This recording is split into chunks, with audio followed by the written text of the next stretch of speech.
अस्सलाम वालेकुम। आज का जो लेक्चर है उसमें हम डिस्कस करेंगे बैलेंस और अनबैलेंस ट्रांसपोर्टेशन मॉडल का। मैंने लास्ट लेक्चर में कहा था कि नेक्स्ट लेक्चर जो होगा वो उसमें हम बैलेंस का डिस्कस करेंगे, बैलेंस है या नहीं। ये दरअसल मुझे पहले करवाना चाहिए था सबसे पहले। तो ये ना, हमेशा जब भी आप क्वेश्चन सॉल्व करने लगे ना उससे पहले आपने यही चेक करना होता है कि ये बैलेंस है या नहीं। अगर अनबैलेंस है तो उसको बैलेंस किस तरह करना है। तो वो चलें, मैं अब करवा रहा हूँ तो कोई मसला नहीं है। आप लोग सीक्वेंस में ही लेक्चर देख रहे हैं तो ये इम्पोर्टेंट लेक्चर है, बिकॉज जब भी आप ट्रांसपोर्टेशन मॉडल सॉल्व करने लगे ना तो सबसे पहले ये ज़रूर आपने चेक करना है कि बैलेंस है या अनबैलेंस्ड है ये। क्योंकि क्वेश्चन जो पेपर में आता है ना उसमें उन्होंने मेंशन नहीं किया होता कि ये बैलेंस है या अनबैलेंस है। तो ये आपने खुद चेक करना है। अगर अनबैलेंस है तो उसको आपने बैलेंस खुद बनाना है, देन उसको सोल्व करना है। सारा सोल्व करने का तरीका वही है जो आपने प्रीवियस लेक्चर्स में देख लिया, जिसमें मैंने नॉर्थ वेस्ट मेथड भी करवाया, लीस्ट कोस्ट मेथड भी करवाया और वोगल मेथड भी करवाया, और देन उसकी वर्किंग भी मैंने करके दिखाई है लेक्चर्स में। प्रीवियस लेक्चर में सारा कुछ वही है। बस ये है कि आपने इनिशियल जो आपका टेबल होगा ना वो जब बनेगा तो आपने देखना है कि वो बैलेंस्ड है या नहीं।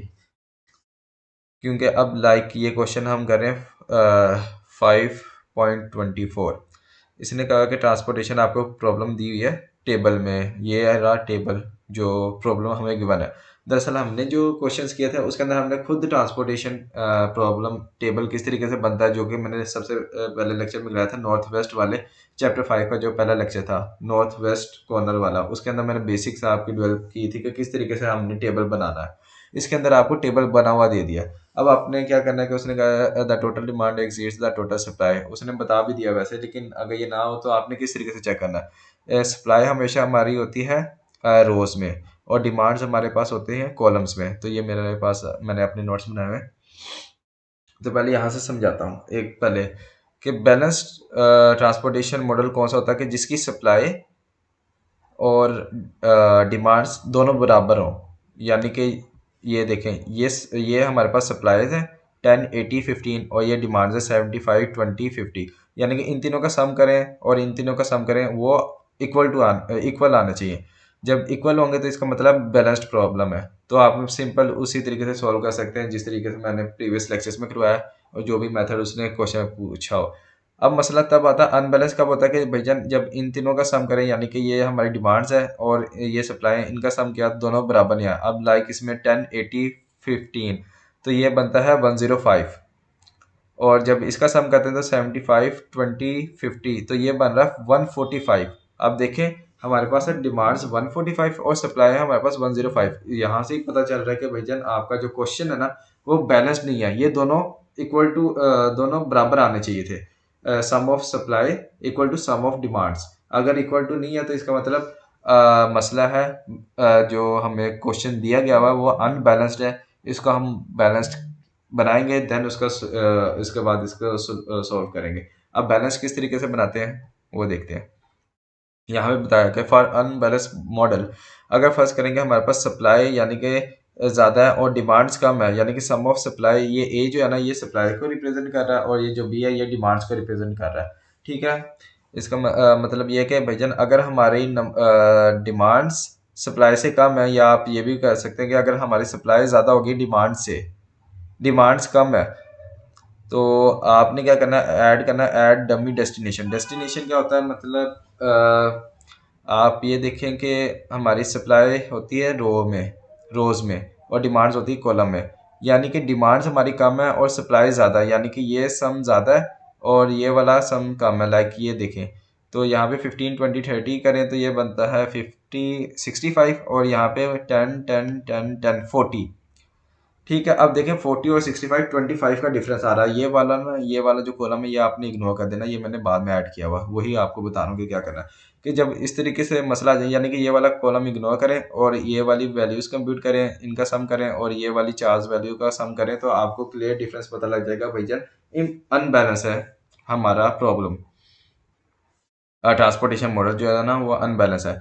तो अब इसको बैलेंस किस तरीके से करना, आपने देखना कि भैया ये जो डिमांड्स है ये कम है, सप्लाई ज़्यादा है। तो हमने क्या करना है कि ऐड डमी डेस्टिनेशन। डेस्टिनेशन मतलब कॉलम को हमने ऐड कर देना है। हमने डमी, ये देखें मैंने यहाँ पे लिखा भी है डमी, और ये वाला कॉलम हमने एक्स्ट्रा ऐड कर दिया, और उसकी जो डिमांड कितनी होगी वो होगा दोनों का डिफरेंस, यानी कि इसका सम कितना था 65 और इनका सम था 40।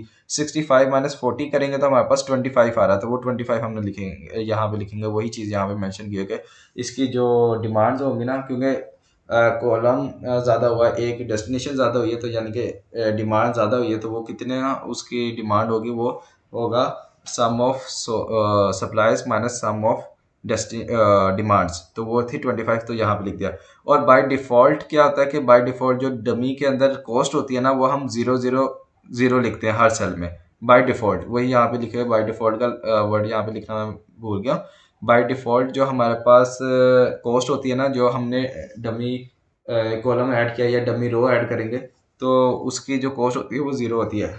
बाज़ औक़ात क्वेश्चन के अंदर ना इसकी कॉस्ट मेंशन की होती है, तो जो कॉस्ट उसने मेंशन की होगी वो आपने यूज़ कर लेना है। अगर कॉस्ट मेंशन नहीं है तो आपने 0 यूज़ कर लेनी है। इसी तरीके से राइट हैंड साइड पे दूसरा लिखा हुआ है कि भाईजान अगर हमारी सप्लाई, यानी कि ये जो सप्लाई है ये लेस देन है हमारी डिमांड से, तो तब हमने क्या करना है कि लाइक यहाँ पे मैंने टेबल वैसे बनाया नहीं, तो यहीं से आपको समझ आ गई होगी कि फर्स्ट करें कि यहाँ पे होता है कि 10 10 10 10 और 25 है, ये सम होके हो रहा है 65, और यहाँ पे फर्स्ट करें कि 20 की जगह 10 लिखा होता, तो ये हो जाना था कि ये यहाँ पे जब सम करते तो होता था 55, यानी कि हमारी सप्लाई कम है डिमांड ज़्यादा है, तो हमने क्या करना है एक डमी रो ऐड कर देनी है।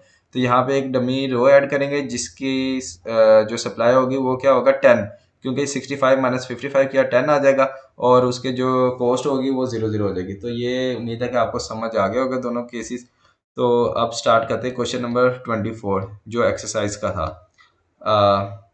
सेम है, इसको मैंने नोट डाउन कर लिया सिंपली, यहाँ पे ना टेबल बना दिया। ये जो कॉस्ट थी यानी कि $5 कॉस्ट, इसने लिखा है $1 है, $7, तो ये इस तरीके से मैंने टेबल बनाना है, $5 $1, और ये मैंने सप्लाई लिख दी है और ये मैंने डिमांड्स लिख दी हैं।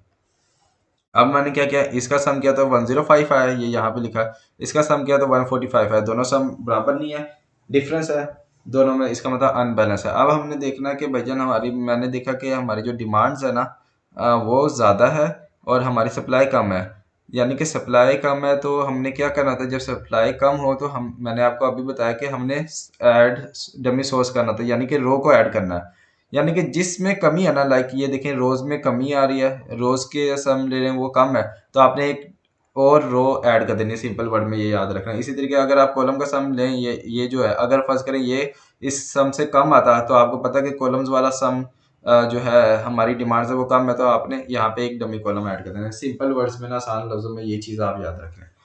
तो यहाँ पे देखा कि भाईजान हमारी रो का जो सम है वो कम है एज कम्पेयर टू कॉलम्स, यानी कि डिमांड ज़्यादा है सप्लाई कम है, रो वाला सम कम है, तो मैंने क्या कहा था अभी कि रो एक डमी रो ऐड कर देंगे, तो वही यहाँ पे लिखा है demand is larger than supply so add dummy source, row हम ऐड कर देंगे, तो वो मैंने यहाँ से इस ये ऐड किया। इसका कलर ना रेड है, तो ज़रा पीडीएफ में थोड़ा सा डिम सा डार्क सा नज़र आ रहा है थोड़ा सा, तो लेकिन आपको क्लियर डिफरेंस थोड़ा नज़र आ रहा होगा कि इस कलर में उस कलर में फ़र्क है।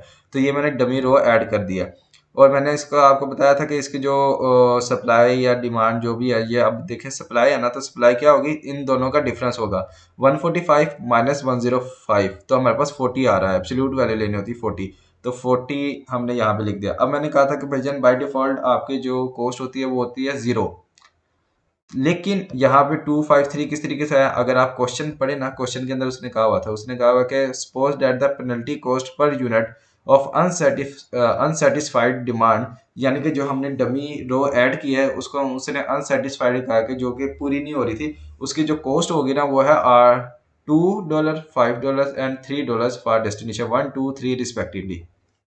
तो $2 उसने कहा डेस्टिनेशन 1, ये हमारे पास डेस्टिनेशन 1 है ना, क्योंकि ये सप्लाई है, ये डिमांड है, यानी कि ये सोर्स, यहाँ पे सोर्स आता है, यहाँ पे डेस्टिनेशन आता है, तो डेस्टिनेशन 1 का कहा उसने कि $2 है, डेस्टिनेशन 2 का कहा $5 है, एंड डेस्टिनेशन 3 की उसने कहा $3, यही उसने कहा कि $3 है डेस्टिनेशन 3 के, वही हमने नोट डाउन कर दी। अगर ये उसने बात ना बताई होती क्वेश्चन के अंदर, ये अनसेटिस्फाइड डिमांड्स की कॉस्ट क्या होगी, तो देन हमने यहाँ पे सारे जीरोस ले लेने थे, और उसने आगे कहा use the least cost starting solution, यानी कि लीस्ट कॉस्ट मेथड हमने यूज करना और compute the iteration leading to the optimum solution. ठीक है, कौन सा मेथड यूज करना, लीस्ट कॉस्ट मेथड। हम इस ये अब हमारा क्वेश्चन क्या बन गया, अब हमारा ये बैलेंस्ड हो गया। अब आप सम करें 75 प्लस 20 प्लस 50, तो 145 आ रहा है। इसका जो हम सम करेंगे 10 80 15 40, तो ये भी 145 आ रहा है। अब हमारा क्वेश्चन हो गया बैलेंस्ड। अब इसको किस तरीके से सोल्व करना है, वही जो मैं लास्ट लेक्चर्स में कराता हुआ आ रहा। मैंने आपको क्वेश्चन भी पढ़ा, उसने कहा भैया लीस्ट कॉस्ट मेथड लगाना है।